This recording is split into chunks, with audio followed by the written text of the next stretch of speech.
con otras personas para quedarse únicamente en la espina dorsal o en el esqueleto de la supervivencia. O sea, el lenguaje,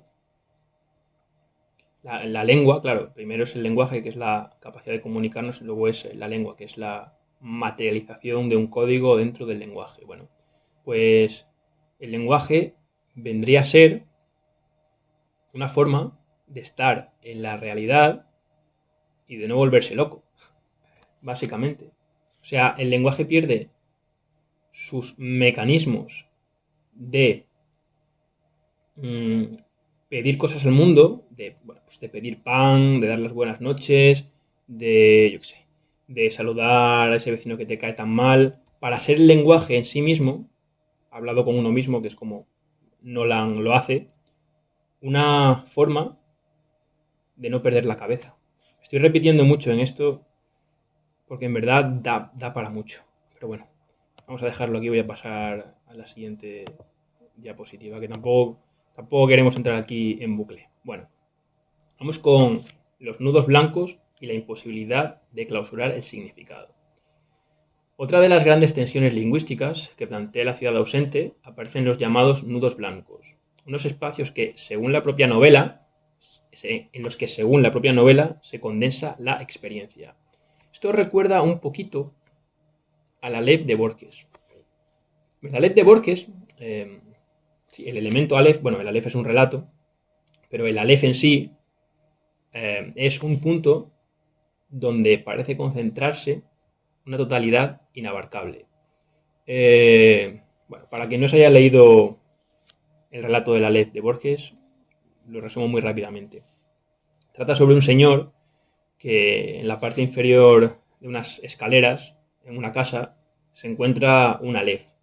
El Aleph es algo así como una canica, si mal no recuerdo, se describe como una esfera de 1 centímetro por 2 centímetros o una cosa así, bueno, una cosa realmente minúscula. Y si la gente se asoma a este Aleph, a esta pequeña canica, lo que ve es todo. O sea, lo ve todo a través del Aleph. Y cuando digo todo, es la historia entera de la humanidad, todos los lugares del mundo, a todas las personas haciéndolo todo en todos los momentos de su vida. Y además, si mal no recuerdo, si miras a través de la LED puedes verlo todo simultáneamente. Es Internet. En realidad esto es Internet. No recuerdo en qué fecha escribió Borges el Aleph, pero estaba lejos de que se inventase Internet. Bueno. Aquí vamos a echar mano de la deconstrucción de Derrida. A ver, el significado, según Derrida, nunca se presenta de forma plena e inmediata, sino que siempre remite a otro significado anterior o posterior. Por lo tanto, solo disponemos, y esta palabra es clave, solo disponemos de huellas, nunca de una presencia definitiva. Para que nos entendamos, intentar fijar completamente el sentido de algo sería parecido a intentar coger el agua con las manos, a intentar apresarla sin que se nos cayese. Los nudos blancos funcionarían como las huellas derridianas en la novela. Cada significado conduce inevitablemente a otro significado distinto. Roland Barthes aporta una perspectiva más o menos similar. Para él, el texto literario debe entenderse como un tejido de voces, citas y de referencias cruzadas en las que ningún sentido logra imponerse de forma definitiva. La novela, por lo tanto, y no solo la de Piglia, se convierte en un espacio de significados inestables y precisamente por eso en un espacio esencialmente subversivo. Y esto de la subversión nos lleva al siguiente punto.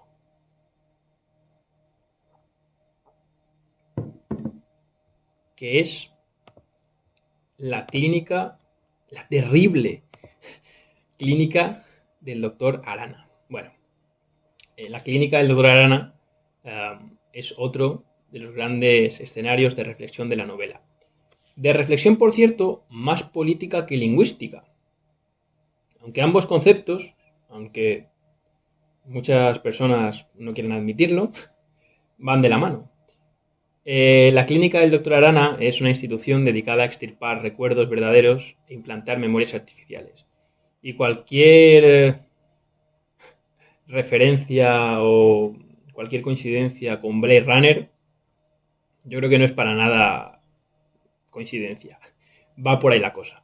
Bueno, en esta clínica se interviene no tanto en los cuerpos, sino directamente sobre aquello que nos permite interpretar la realidad, es decir, sobre el lenguaje. Lo cual nos lleva inevitablemente a las teorías de Foucault. Foucault dice que el dominio físico es insuficiente cuando se aspira a un control absoluto del individuo.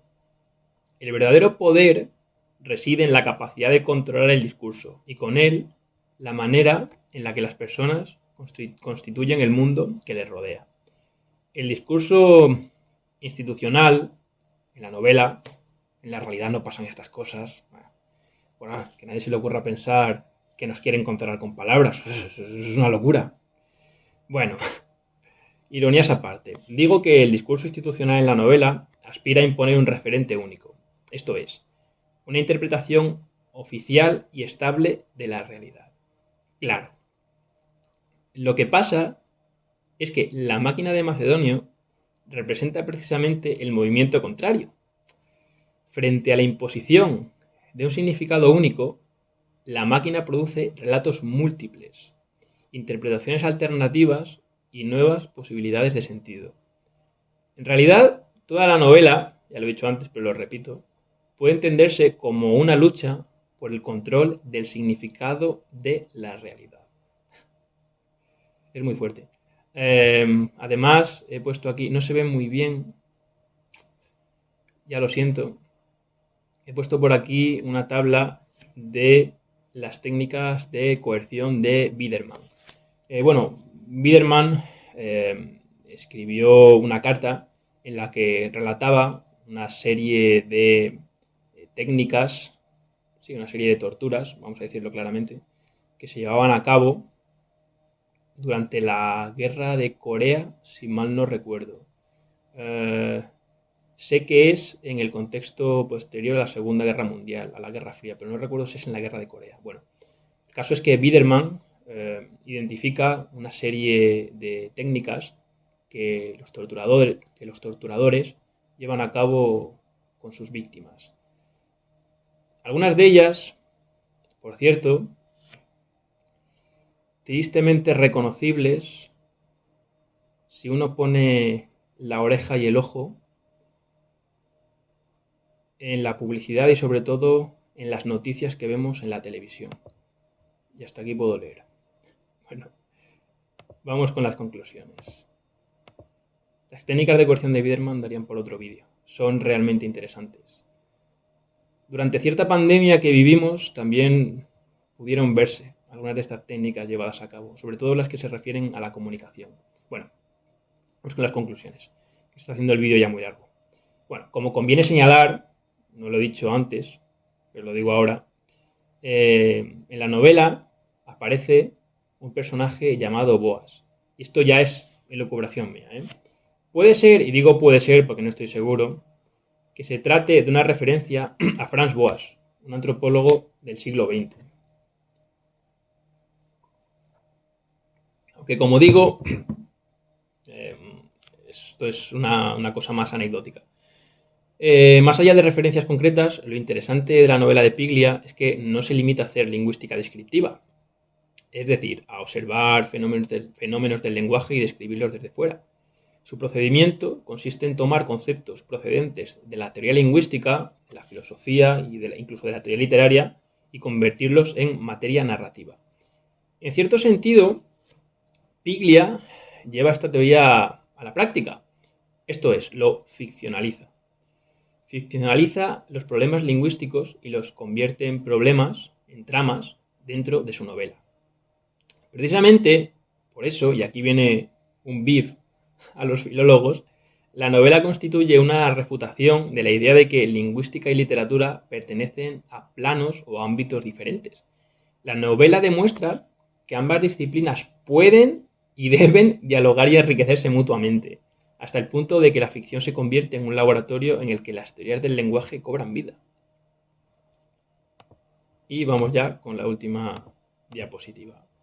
En el fondo, la novela plantea, o creo yo que plantea, una tensión permanente entre lo estable y lo fluido, entre la voluntad de fijar definitivamente la realidad y la tendencia inevitable del lenguaje a desplazarse y transformarse.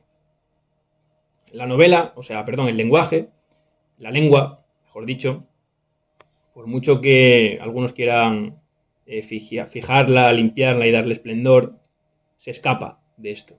La lengua es realmente un organismo vivo. Y quizá por esta cuestión, y esto ya es cosa mía, no pertenece todo esto al universo de Piglia. También afecta a nuestra propia experiencia contemporánea. He nombrado antes Internet, cuando he hablado del Aleph, y lo vuelvo a nombrar ahora. Internet funciona mediante algoritmos. Esto es una cosa que todos sabemos. Estos algoritmos seleccionan aquello que vemos y aquello que permanece oculto. Es decir, mediante el algoritmo se nos enseñan una serie de productos y se nos ocultan otros. La pregunta entonces es, ¿hasta qué punto nuestros deseos, nuestras interpretaciones y nuestra percepción del mundo están siendo moldeados de forma invisible? Yo creo que esta es una cuestión sobre la que merece la pena ponerse a pensar. Y también merece la pena ponerse a pensar sobre qué papel juega el lenguaje y la lengua en nuestras vidas. Quizás si fuésemos más conscientes de lo que decimos, de lo que callamos y de cómo interpretamos ciertas cosas que escuchamos, no sé, podríamos interpretar nuestra realidad mejor. Lo dejo aquí. Muchas gracias por escucharme y verme, si has llegado hasta aquí. Y si tienes alguna pregunta, alguna cuestión o quieres discutir sobre lo que sea, tienes allá abajo la caja de comentarios. Muchas gracias y hasta el próximo vídeo.